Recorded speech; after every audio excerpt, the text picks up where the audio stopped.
할렐루야. 주의 이름으로 사랑합니다. 할렐루야. 주의 이름으로 사랑합니다. 예, 주의 이름으로 축복합니다. 예.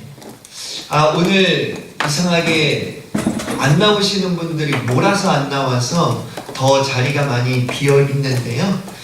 우리가 자리가 비어 있는 것 물론 허전하게 느낄 수 있지만 그런 거 생각하지 마시고 하나님 바라보고 하나님께 예배할 수 있는 귀한 시간이 되어졌으면 좋을 것 같습니다.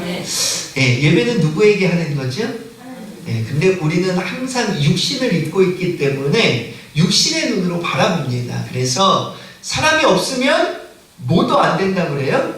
은혜도 안 된다고 하는데 사실 그런 것은 중요하지 않아요. 어떻게 보면 조금 높은 성숙한 신앙인은 사람의 눈으로 현실을 바라보기보다는 믿음의 눈으로 하나님을 바라보고 하나님의 뜻과 섭리대로 행하기를 최선을 다하는 줄로 믿습니다.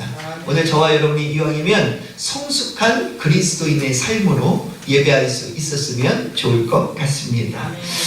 자, 오늘은 어버이 주일입니다. 어버이 주일은 큰 의미가 있지요. 그 어떤 사람도 부모님이 없이 이 땅에 있을 수 있어요, 없어요? 있을 수 없다. 거기에 큰 의미가 있습니다. 어떤 누구도 저는 목사님 고아예요. 고아도 낳아주신 부모가 있을까요, 없을까요? 반드시 있습니다. 부모는 반드시 있어요. 부모 없는 인생이 있다고 하면 한번 찾아와 보세요. 제가 전 재산을 드려도 아깝지 않을 것 같아요. 부모 없이는 절대 이 세상에 나올 수 없다. 그래서 어버이 주일 너무나도 의미가 크고 또 너무나도 저와 여러분이 이 날을 귀하게 생각해야 될 줄로 믿습니다. 그래서 동서복음을 막론하고 부모를 향해서 효하자라고 하는 이 마음, 이 철학은 어느 나라도 동일하다고 하는 거죠. 그래서 부모에게 잘해야 돼, 부모에게 효해야 돼 라고 하는 이 마음은 어디를 가나 똑같다라고 하는 거예요. 그렇죠? 그래서 부모님에게 효도하라고 하는 하나님의 뜻 또한 모두에게 적용되는 말씀이다 라고 하는 것을 오늘 저와 여러분이 깨닫게 됩니다. 특별히 하나님께서는 1계명부터 10계명까지 우리들에게 주셨는데 1계명부터 4계명은 누구를 향한 계명이에요? 네? 누구를 향한? 하나님을 향한 계명이야. 야, 너희들 나한테 이렇게 해. 어떻게 해요? 이렇게 해. 나 외에 다른 신을 섬기면 안 돼. 라고 하면서 1계명부터 4계명까지 하나님을 향해 지켜야 되는 계명을 우리에게 주셨어요. 그러면 5계명부터 10계명까지는 누구를 향해서? 세상에서 우리가 지켜야 될 일상생활 가운데 지켜야 될 계명에 대한 내용을 너희들 이렇게 살아야 돼 라고 하는 말씀으로 주셨다 이 말이에요. 그런데 우리들에게 주신 내용 가운데 가장 5계명 첫 번째 계명이에요. 인생을 위해서 주신 계명을 통틀어서 첫 번째 계명, 다섯 번째 계명에 뭐라고 되어 있어요? 내 부모를 어떻게 해요? 공경하라. 다시 말하면 우리의 인생을 살아가는데 가장 중요한 게 뭐냐? 부모에게 효도하는, 부모를 공경하는. 오늘 저와 여러분이 이러한 말씀을 꼭 마음에 새기셔서 부모를 공경하는 삶을 저와 여러분이 살아갈 수 있는 저와 여러분 되어지기를 주님의 이름으로 간절히 축원합니다. 자, 공양미 300석 때문에 누가요? 심청이가 어떻게 했어요? 바다에 몸을 던졌어요.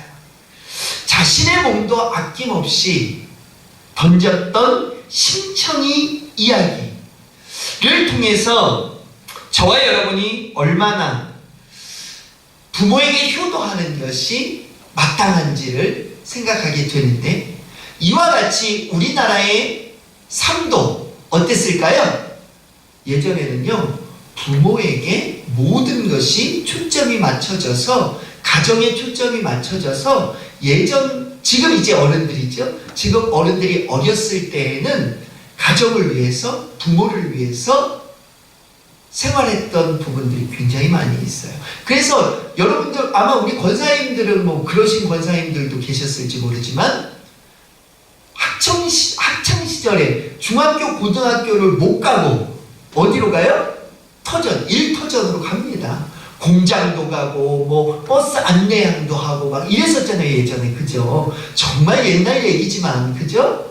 그래봐야 얼마 안 지났어요. 따지고 보면 또 70년대 80년대 우리가 그렇게 살았다 이 말이에요. 예? 그래서 누구를 위해서 그렇게 나가서 한 거예요? 부모님을 위해서. 부모님 두 분이서 벌기에는 너무나도 어려워, 힘들어. 가정을 이끌어가기에는 너무나도 부족해. 그 당시만 해도 일거리가 없어요. 그런가 하면 월급을 받아도 그 월급이 한 달을 살아가는데 너무나도 부족해. 그랬기 때문에 자녀들이 다 성장하지 않은 그 상태에서 어디로 나갔어요? 일하는 터전으로 나갔다. 그래서 곳곳마다 아주 애띠고 어린 사람들이 일을 했었다 이 말이에요. 누구를 위해서? 부모님을 위해서. 사실은 부모님의 힘들고 어려움을 조금이라도 덜어주기 위해서.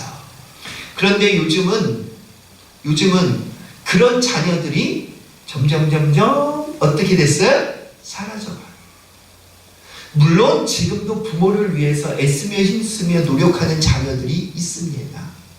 그러나 너무나도 안타까운 사실은 그런 자녀들보다 어떤 자녀들이 많으냐? 현대판 고려장이라고 들어보셨죠? 현대판 고려장이 뭐죠? 나이 든 부모를 어디든지 가서 떼어놓고 싶은 거예요. 그래서 예전만 해도요, 제주도에 가서 버리고 온다, 아니면 해외에 가서 버리고 온다, 이런 말들이 많았어. 근데 요즘은 어디에 갔다가 떼어놓고 오지요, 자녀들이? 예? 요양원. 효병원. 병원 이름도 참 잘 지었죠. 그죠? 효병원. 근데 여러분 생각해 보세요. 부모와 자식이 떨어져서 얼마나 효를 느낄 수 있겠어요, 부모가. 그런데 또 현대 사회는 부모를 그런 곳에 맡기지 않으면 봐줄 수가 없다는 거야. 왜? 남편과 아내 모두 어디에 가 있어요? 일터전에 가 있으니까 돌볼 수가 없다는 거예요. 참 사회 구조가 참 그래서 안타까운 현실들을 참 맞이하게 됩니다. 그래서 현대판 고려장은 어디에 띄워놓느냐? 병원이나 아니면 요양원이나 뭐 이런 곳에 띄워놓게 되는데, 여기에 현대판 고려장이라는 말이 맞는 사람들은 어떤 사람이냐? 어쩔 수 없이 그렇게 맡기는 사람들을 이야기하는 것이 아니라 자신들이 얼마든지 부모님과 함께 할 수 있는데도 불구하고 귀찮아서, 수발 들기 싫어서, 함께하고 싶지 않아서 그렇게 하는 사람들도 있을까요? 없을까요? 있다고 합니다. 어쩔 수 없이 그렇게 하는 것이 아니라 얼마든지 부모님과 함께 할 수 있는데도 불구하고 자신들이 생활하는데 귀찮아서, 같이 있고 싶지 않아서. 사랑하는 성도 여러분, 세상이 이렇게 변해가고 있는 것 같습니다. 오늘 저와 여러분이 이러한 자의 주인공이 되어져서는 안 될 것 같아요. 그래서 디모데후서 3장 1절에서 2절에 보면 뭐라고 되어 있냐면, 너는 이것을 알라. 말세에 고통하는 때가 이르러 사람들이 자기를 사랑하며 돈을 사랑하며 자랑하며 교만하며 비방하며 부모를 어떻게 해요? 거역하며 감사하지 아니하며 거룩하지 아니하며. 그래서 오늘 저와 여러분이 말세를 살아간다 라고 하는 거예요. 왜요? 부모를 거역하며. 부모를 거역하는 사람들이 늘어나기 때문에 지금 이 시대는 무슨 시대냐? 말세다 라고 하는 거예요. 오늘 저와 여러분이 이 말세를 살아감에 있어서 어떻게 살아가야 될까요? 믿는 사람들은. 그러면 로마서 12장 2절을 우리 한번 찾아보도록 할까요? 로마서 12장 2절에 보니까 우리가 너무나도 잘 알고 있는 말씀인데, 너희들은 말세를 살아갈 때 이렇게 살아가 라고 말하고 있습니다. 자, 우리 함께 봉독하도록 하겠습니다. 로마서 12장 2절 우리 함께 봉독하도록 하지요. 다 함께 봉독합니다. 너희는 이 세대를 본받지 말고 오직 마음을 새롭게 함으로 변화를 받아 하나님이 선하시고 기뻐하시고 온전하신 뜻이 무엇인지 분별하도록 하라. 여기에 보니까 너희는 이 세대를 어떻게 해요? 본받지 말고. 사랑하는 성도 여러분, 오늘 저와 여러분이 이 세대를 본받지 않는 믿음의 백성들이 되어질 수 있기를 주님의 이름 간절히 축원합니다. 많은 사람들은 세대를 본받으며 살아가요. 그런데 우리들은 하나님의 말씀을 꼭 마음에 새기며 살아가야 될 줄로 압니다. 그것이 믿음의 사람과 믿지 않는 세상의 사람과 구별되어지는 삶이라고 볼 수가 있는 거지요. 그러면 우리가 이 세대를 본받지 않고 어떻게 살아가야 된다고요? 하나님의 말씀에 입각하여 살아가야 된다. 그러면 하나님의 말씀은 저와 여러분에게 뭐라고 말하냐? 우리 신명기 5장 16절도 함께 찾아봅니다. 자, 신명기 5장 16절입니다.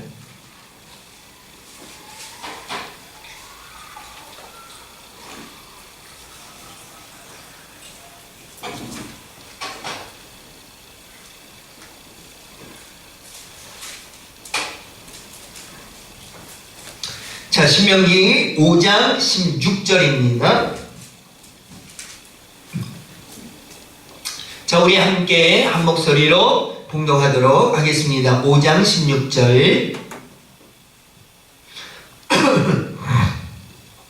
신명기 5장 16절 함께 봉독합니다. 시작. 너는 내 하나님 여호와께서 명령한 대로 내 부모를 어떻게 해야? 공경하라. 그리하면 내 하나님 여호와가 내게 준 땅에서 내 생명이 길고 복을 누리리라. 아멘. 자, 우리 27장으로도 넘어가 보죠. 27장 16절. 신명기 27장 16절로도 넘어가 보도록 하겠습니다.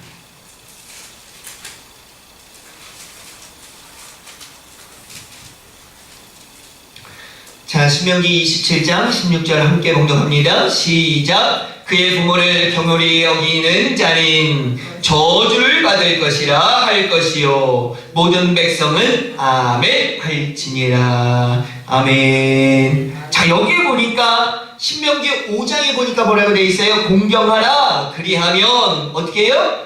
내가 내게 준 땅에서 생명이 길고 복을 누리리라. 야, 부모님한테 잘해. 그러면 뭘 받는다고요? 복 받을 거야 라고 말하고 있는 거예요. 그런데 27장 16절에 보니까 뭐라고 되어 있냐면 부모를 경홀히 여기는, 다시 말하면 부모에게 효하지 않는, 부모를 거스리는, 부모를 업신여기는 자는 뭘 받을 것이래요? 저주를 받을 것이다. 복이 아니라 저주를 받을 것이다. 사랑하는 성도 여러분, 오늘 여기 모인 저와 여러분 모두가 이왕이면 하나님의 저주가 아니라 하나님의 심판이 아니라 하나님이 주시는 무한한 축복의 주인공이 다 되어질 수 있기를 주님의 이름 간절히 축원합니다. 자, 그러면 하나님 앞에 복을 받으려면 어떻게 해야 된다고요? 부모에게 효를 다해야죠. 공경을 해야죠, 부모를. 오늘 본문으로 읽은 창세기 50장에 보면 부모에게 정말 효를 다했던 한 사람이 등장합니다. 그 사람이 누구예요? 그 사람이 누구일까요? 그 사람이 바로 요셉이에요. 사랑하는 성도 여러분, 요셉은 우리가 너무나도 잘 알고 있어요. 이 요셉이라고 하는 사람은 꿈의 사람이지요? 창세기에 등장하는 요셉은 꿈의 사람이에요. 그런데 꿈의 사람으로서 축복만 받은 사람이냐? 아니요! 이 사람은 너무나도 힘들고 어려운 삶을 걸어갔던 사람 중에 한 사람입니다. 창세기 37장 3절에 보면 무슨 말씀이 있냐면 잘 들어보세요. 요셉은 노년에 얻은 아들이므로 이스라엘이 여러 아들보다 그를 깊이 사랑하여 위하여 채색 옷을 지었더니. 야곱의 다른 이름이 이스라엘이잖아요, 그죠? 야곱이 너무 사랑해. 누구를? 요셉을. 그래서 채색 옷을 입혀가지고 얼마나 지극정성으로 보살피는지 몰라. 그랬더니 요셉이 몇 번째 아들이죠? 12명의 아들 가운데 11번째 아들이에요. 다시 말하면 위로 몇 명이 있다는 거예요? 위로? 10명. 10명의 형들이 있어. 미워할까요? 안 미워할까요? 우리 집은 3명인데요. 3명 이 아이들도요, 누구한테 조금만 더 잘하잖아요? 벌써 눈이 위로 치켜 떠져요, 그냥. 조금만 더, 다른 아이한테 조금만 관심을 갖잖아요? 눈이 달라져, 눈이. 그리고 입꼬리가 조금씩 올라가. 조금 더 심해지면 어떻게 되는지 아세요? 눈에서 닭똥 같은 눈물이 뚝뚝 떨어져. 그런데 이 11명이 오죽했겠냐, 이 말이에요. 그죠? 그런가 하면 이 11명, 이 12명 가운데 부모가 다 똑같아요? 달라요? 예? 아빠는 같지만 엄마가 다르잖아요. 이러한 상황 속에서 이 10명의 형들이 좋게 봤겠냐 이 말이에요. 야곱을 얼마나 미워했겠냐 이 말이에요. 그쵸? 이런 상황에 결국에는 형들에게 어떻게 됐죠? 미움을 사서 버림을 받습니다. 형들에게 버림을 받아요. 형들이 처음에 어떤 계략을 짜느냐? 이 요셉을 죽이려는 계획을 짭니다. 그런데 맏형이었던 누구요? 베냐민. 그거는 막내고 맏형이었던 형이 뭐라고 합니까? 야, 죽이지는 말자. 우리가 이 아들을, 이 요셉을 죽여서야 되겠냐? 우리 죽이지는 말자. 얼마나 말리는지 몰라요. 르우벤이라고 하는 맏형이 막 말려요. 예. 그래서 어떻게 하죠? 야, 우리가 죽이지 말고 이 요셉을 그냥 저 장사치들한테 뭐 하자? 팔아 넘기자. 야, 그래서 팔아 넘기자고 하는 이 르우벤의 말을 듣고 어떻게 해요? 팔아 넘깁니다. 얼마에 팔아 넘겨요? 은 20에 팔아 넘깁니다. 팔아 넘겼더니 이 장사치들이 요셉을 잡아다가 종으로 삼으려고 하는데 그냥 종으로 삼지 않고 또 팔아 넘겨요. 어디요? 보디발 장군의 집에 또 팔아 넘깁니다. 팔리고 형들에게 버림을 받고 팔리고 또 팔리고 또 팔립니다. 그래서 이 요셉은 팔리고 팔려가는 상황 가운데 형들을 어떻게 할까요?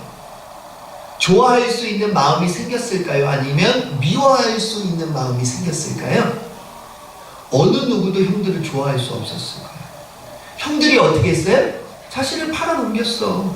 그래서 자신의 삶이 어떻게 해요? 부모와 떨어져서 아버지에게 그렇게 사랑을 받았던 자신의 삶이 어떻게 됐어요? 주인을 모셔야 되는 종의 삶이 되어지고 종의 삶으로 끝나는 것이 아니라 그 종의 삶 가운데에도 힘들고 어려운 여정의 삶들이 날마다 지속됐다 이 말이에요.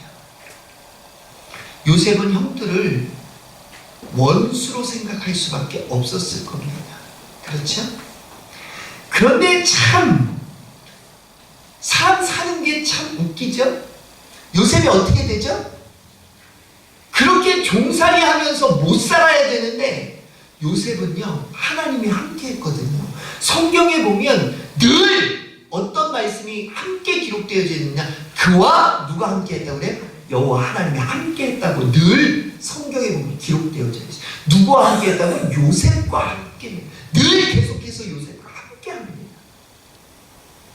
결국에 하나님이 함께한 요셉의 삶은 어떻게 돼요? 추락하고 추락하는 것 같았지만 나중에는 총리에 이르는, 이 총리는 무슨 위치예요?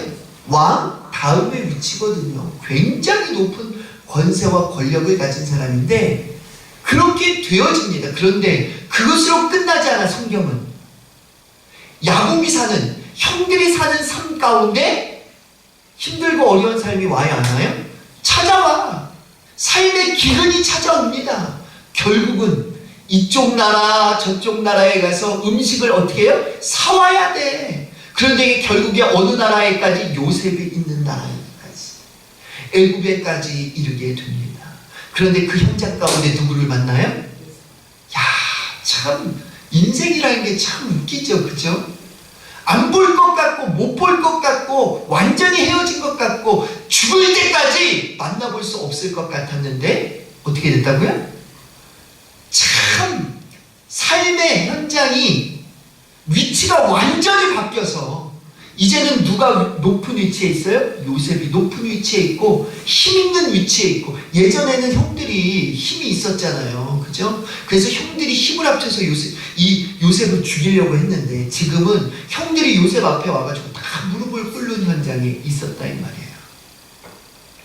그런데 요셉이 얼마든지 형들을 죽일 수 있어요, 없어요? 죽일 수 있었어요. 얼마든지 죽이지 않아도 얼마든지 감옥에 가둬서 그들의 인생을 비참하게 만들 수 있었어요. 그 정도의 힘이 있었어요. 그런데 이 요셉은 어떻게 하지요? 죽이지 않아요. 왜 죽이지 않았을까요? 왜 혼내주지 않았을까요? 성경에 보면 여러분들, 성경 아마 창세기의 이 대목을 보면 요셉이 막 너무 화가 나고 너무 북받쳐서 우는 장면이 나오는데, 그 울음은 만나서 반가움도 있지만 그동안의 삶이 얼마나 자신을 힘들게 했던지, 형들이 얼마나 미웠던지, 뭐 이런 여러 가지 감정이 복합되어져서 기록되어져 있는 모습들을 보게 됩니다. 죽이고 싶은 마음도 있고, 그동안에 보지 못했던 형들, 가족들, 어찌됐든 핏줄을 만나보면 반가운 마음도 있고 여러 가지가 복합되어져 있어. 그럼에도 불구하고 사람은요, 미움이 더 크게 나타날 수 있습니다. 그런데 요셉은 죽이지 않아요. 형들을 혼내주지도 않아요. 왜 그랬을까요? 성경에 보면 아버지가 힘들어할까봐, 아버지가 어떻게 보면 자녀들 간의 다툼이잖아요. 자녀들과의 다툼을 보고 기뻐할 부모가 있을까요? 여러분들 자녀들이 다 있으시죠? 여러분들의 자녀들이 부모 앞에서 티격태격 싸우는 것만 봐도 어떠세요? 화가 나요. 그리고 이 아이들이 어떻게 했으면 좋겠어요? 우애하고 화목하고 잘 지냈으면 좋겠어. 그런데 싸우기만 해도, 그런데 말다툼 조금만 해도 부모의 마음이 안 좋은데, 자녀들 가운데 힘 있는 자가 힘 없는 자를 죽인다고 하면 부모의 마음이 어떻겠지? 요셉은 야곱 때문에 형들을 죽이지 않는 모습이 성경에 보면 쭉 기록되어져 있는 모습을 보게 됩니다. 이것을 통해서 요셉은 효자였다라고 하는 사실을 우리가 깨닫게 됩니다. 이것을 통해서 첫 번째, 요셉의 효를 우리가 배워야 하는데, 첫 번째 배워야 되는 효는 뭐냐? 부모의 마음을 헤아릴 줄 아는 자녀. 오늘 저와 여러분이 부모의 마음을 헤아릴 수 있는 자녀가 되어질 수 있기를 주님의 이름으로 간절히 축원합니다. 부모의 마음을 헤아릴 수 있어요. 그런데 저와 여러분은 늘 생활하다 보면 내 생각밖에 할 수 없을 때가 참 많아요. 저도 자녀를 키우다 보면요, 우리 자녀들이 나한테 잘못해서 화가 나는 게 아니라, 가만히 생각해보면 왜 내 마음을 몰라주지 쟤는? 이 마음이 더 커요, 사실. 부모는 늘 자녀에게 어떻게 하기를 원해요? 늘 해주기를 원해. 그러면서도 자녀가 잘못되지 않게 하기 위해서 늘 해주면서도 이렇게 저렇게 라고 가르치는 거야. 그런데 우리 자녀들을 보면 부모의 마음을 보는 것이 아니라 부모의 책망만을 봅니다. 그래서 어떻게 해요? 부모에게 서운해해. 부모의 마음을 보지 않고 부모의 가르침, 욕, 현실 속의 모습들만 보고 부모를 미워하기도 하고 부모에게 원망을 늘어놓기도 합니다. 제가 며칠 전에 어느 집을 방문했는데, 이 아이가 학교에서 무슨 행사가 있어서 조금 늦게 오라고 했나봐요. 근데 늦게가 몇 시냐? 9시까지 오라고 했어. 9시까지. 근데 제가 그 집에 방문한 게 9시야. 9시. 이 아이는 어디 가 있어야 돼요? 학교 가 있어야 되는데 이 아이는 거울만 보고 있어요. 여자아이인데. 그러니까 이 아버지가 처음에 그러더라고요. 야, 누구야? 지금 9시야. 너 9시까지 오라고 했더니 빨리 가. 아우, 내가 알아서 할게. 또 조금 있다가 한 5분 지났는데 그 애들 참 대단하죠? 5분이 지났는데 계속 거울만 보고 있어. 그러니까 아빠가 또 야, 조금 강력한 어조로 바뀌어서 야, 빨리 가야지. 아, 내가 알아서 한다니까. 근데 한 5분이 흘렀어요. 또 그러니까 몇 분 흐른 거예요? 10분. 9시 10분이 됐어. 근데도 안 가. 거울만 봐. 나 거울을 계속 볼 일이 있나? 하여튼 거울만 봐. 그러니까 이 아빠가요, 제가 있는데도 불구하고 너무 화가 나가지고 몇 번 얘기하다가 너무 화가 나니까, 참 아버지들은 그걸 고치긴 고쳐야 되는데 저도 가끔 그런 것 같은데 막 소리를 지르는 거야. 이놈의 새끼 아주 그냥 지금 네가 이렇게 행동하는 게 제대로 하는 거냐고 막 냅니다. 그리고 그 아이와 제가 같이 공교롭게 또 같이 나왔어요. 또 거기에 먼저께 있기도 그러고. 그래서 같이 나왔는데 밖에 나오게 됐는데 그 아이는 이제 학교를 향해 가죠. 근데 누구한테 전화를 해요. 근데 누구 욕할까요? 친구랑 전화하는 것 같아요. 근데 누구 욕할까요? 친구한테. 부모 욕을 정말 제가 입에 담기도 어려울 정도로 부모 욕을 신랄하게 하는데, 야, 제가 그거 보면서, 제가 그걸 들으면서, 야, 아무리 부모에게 혼이 났어도 부모에게 저런 단어를 쓰면서 욕을 할 수 있을까? 라는 생각을 하게 되더라고요. 그러면서 생각이 드는 게, 부모의 마음을 조금이라도 안다면 저 아이가 저런 말을 부모를 향해서 할 수 있을까? 라는 생각이 들더라고요.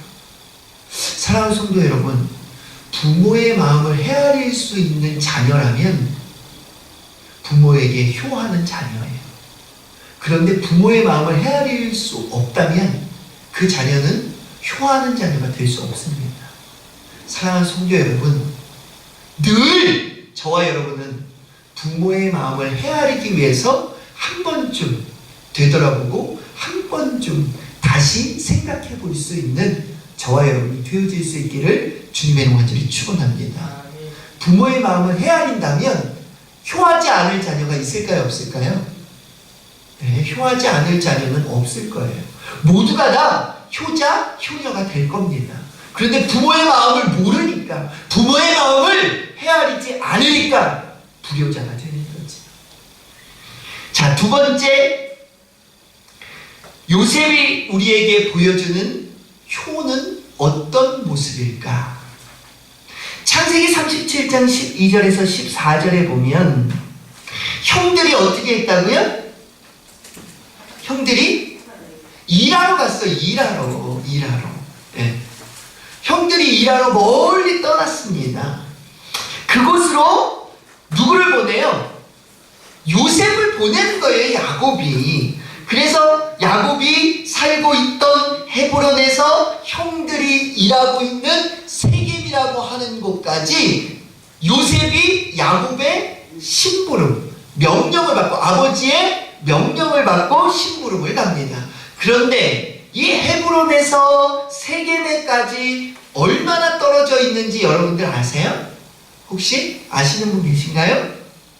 헤브론에서 세겜까지의 거리가 얼마나 되는지 혹시 아세요? 100km나 됩니다. 100km.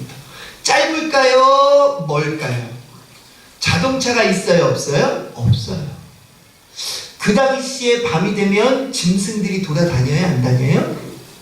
참 옛날 사람들 보면 대단했던 것 같아요. 우리 어르신들만 해도 아니 저 때만 해도 어렸을 때 부모님들이요 이런저런 식으로 다 시켰어요. 요즘 아이들한테 시키잖아요. 뭐랬는지 아세요? 아이 내가 어떻게 해. 아이 난 못해. 그런다 이 말이에요. 요즘은 구멍가게도 심부름 시킬 때 어린 나이에 못해요. 우리 예슬이가 7살인데 가게 갔다 올래? 그러면 못한다고 그래요. 어제도 우리 예진이한테 심부름 시키는데 예진이가 참 칭찬할 게 하나 있는데 우리 예진이는요 불평이 없어. 뭘 시키면 뭐 물론 화가 날 때는 불평하지만 심부름 시킬 때 보면 심부름을 할 때 불평을 잘 안 해요. 불평을. 알았어 이럴 때가 많아. 그래서 제가 어제 칭찬을 했어요. 아우 착하다 이랬더니 옆에서 그게 시샘이 나는 거야. 우리 막내는.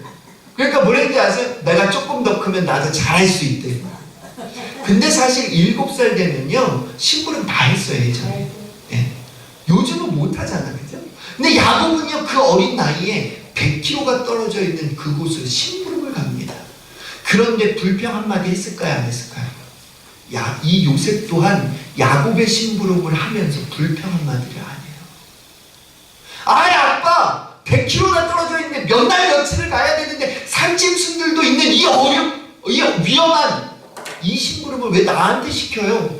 라고 말할 수 있는데 그런 말 하나도 없이 순종하는 이 요셉의 모습. 그런데요 참 웃긴 거는 성경에 보면 100km나 떨어져 있는 그곳에서 형들을 만나요 안 만나요? 못 만나 성경에 보니까. 그리고 어디로 형들이 갔다고 해요? 도단이라는 곳으로 갔다는 사람들의 이야기를 듣습니다. 도단은 몇 킬로나 또 떨어져 있느냐? 30km나 또 떨어져 있어요. 30km가 얼마나 떨어져 있는지 아세요? 지금 여기에서 안양, 여기에서 의정부 정도의 거리예요. 걸어서 간다고 생각하면 여러분들 어떻게 생각되세요? 가까운 거리가 절대 아니라고 하는. 그럼에도 불구하고 그것을 또 찾아갑니다. 그런데요, 그곳이 형들이 있다고 하는 확신이 있었을까요? 없었어요? 없어요. 또 형들은 또 옮겨갔을 수도 있어. 그럼에도 불구하고 이 요셉은 조금의 망설임도 없이 그곳으로 나아갑니다. 그뿐만이 아니죠. 야곱이 죽기 전에 요셉에게 부탁을 합니다. 야 아들아, 내가 죽으면 나는 고향에 묻히고 싶어. 고향에 있는 어디요? 막벨라 굴이라고 하는 곳에 묻히고 싶어. 아들아, 내가 소원이 있는데 절대 이방 땅에서 나를 장사하지 말고 어디로? 막벨라 굴이라고 하는 곳, 나의 고향으로 좀 가서 그곳에서 장사해줘. 몇 킬로 떨어져 있어요? 400km 떨어져 있는 그곳으로. 사랑하는 성도 여러분, 장래 행렬이 어디까지 가야 돼요? 400km를 가야 돼요. 쉽지 않은 일을 요셉은 권력이 있었죠. 힘이 있었지. 그럼에도 불구하고 안 한다고 하면 끝이에요. 돌아가시고 난 다음에 뭐 알 거야, 뭐라고 할 거야 아빠가, 그죠? 죽은 사람이 뭐라고 할 거야. 그럼에도 불구하고 요셉은 그 장래 행렬을 감행합니다. 400km를 향해서 장례를 치르는 요셉의 모습을 만나게 됩니다. 우리는 이것을 통해서 두 번째, 부모에게 어떻게 해야 되느냐? 순종이라고 하는 것을 깨닫게 됩니다. 부모의 마음을 헤아릴 줄 아는 자녀. 두 번째는 어떠한 내용에도 뭐하는? 순종하는 자녀. 이것이 바로 효하는 자녀다라는 것을 깨닫게 됩니다. 그래서 성경 에베소서 6장 1절은 뭐라고 말하냐 하면, 자녀들아 주 안에서 너희 부모에게 순종하라. 이것이 어떻다고요? 어떻다고요? 옳다. 이것이 옳으냐. 사랑하는 성도 여러분, 오늘 저와 여러분이 어버이 주일을 맞이하면서 이왕이면 그런 일의 주인공이 아니라 옳은 일의 주인공이 되어질 수 있기를 주님의 모습을 축원합니다. 이 옳은 일이 뭐냐? 부모에게 순종하는 일. 지금부터 순종하지 않았다고 한다면 이제부터는 저와 여러분이 부모의 마음을 헤아리고 부모의 말씀에 순종함으로 인해서 하나님도 인정하는 믿음의 백성들, 그래서 저와 여러분이 그 인정을 통해서 하나님으로부터 축복받는 축복의 백성들이 오늘 저와 여러분 다 되어질 수 있기를 다시 한번 주님의 이름으로 간절히 축원합니다. 기도하겠습니다. 만복의 근원이 되시며 만왕의 왕이 되시는 우리 주 하나님 감사를 드립니다. 하나님, 이곳에서 저희들이 하나님 앞에 예배하며 다시금 요셉이 우리에게 보여줬던 효의 모습들을 되새겨 봅니다. 요셉은 형들에게 버림을 받고 여러 가지 힘들고 어려운 삶을 살아갈 수밖에 없었지만 힘이 있고 능력이 있을 때 형들을 만났을 때에도 형들을 해하거나 형들을 힘들게 하지 않았던 모습을 봅니다. 그것이 형들을 위해서가 아니라 그 모습을 바라보고 있던 야곱, 아버지의 마음을 헤아림을 통하여 그렇게 했던 사실을 만나보면서 부모의 마음을 헤아릴 줄 아는 자녀가 효하는 자녀라고 하는 사실을 깨닫게 됩니다. 하나님, 여기 볼 모든 권속들이 하나님 안에서, 말씀 안에서 부모의 마음을 헤아리고 부모의 마음을 바라보고 부모의 마음을 이해할 수 있는 자녀들이 되어질 수 있도록, 그래서 반드시 하나님 앞에 칭찬받는 믿음의 백성들 되게 하여 주시옵소서. 또 순종하는 자녀가 되어지기를 원합니다. 부모의 말씀에 순종하는 자녀가 복되고 복됨을 오늘 이 시간 여기 모인 모든 권속들이 깨달아 알 수 있도록, 그래서 하나님으로부터 순종함으로 인하여 칭찬받고 축복받는 진정한 축복의 주인공들이 여기 모인 모든 권속들 되어질 수 있도록 주님 인도하여 주시옵소서. 모든 것 주님께 의탁하고 예수 그리스도의 이름으로 감사하며 기도드려 싸움나이다. 아멘.